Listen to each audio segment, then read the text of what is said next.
Shalom, selamat pagi Bapak Ibu yang terkasih di dalam Tuhan. Bersama dengan saya Ibob David dalam program 5 menit yang memberkati.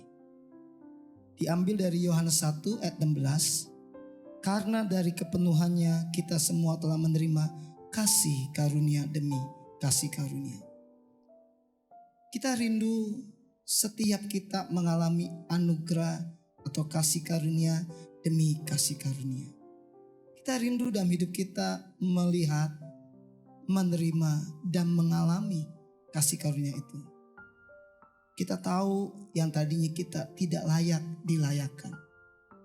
Itulah kasih karunia dan anugerah. Mungkin kita nggak pantas, mungkin kita nggak layak. Mungkin kita tidak seharusnya menerima itu. Tapi karena kepenuhannya lah kita menerima kasih karunia demi kasih karunia. Ayat ini jelas berkata, dari kepenuhannya, nyanya itu besar, dari kepenuhan Tuhan, kita semua menerima kasih karunia demi kasih karunia. Tuhan ingatkan kepada saya, sejak lama ayat ini menjadi pegangan saya, untuk kita melihat, menerima, dan mengalami kasih karunia. Dalam hidup ini gak ada cara lain selain kita mengalami kepenuhannya, yaitu hidup dipenuhi oleh kasih Tuhan, hidup dipenuhi dalam keintiman dengan Tuhan.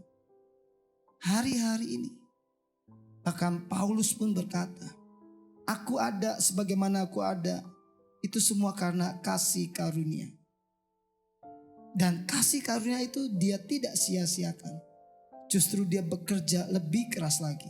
Tapi dia katakan bukannya aku, tapi kasih karunia.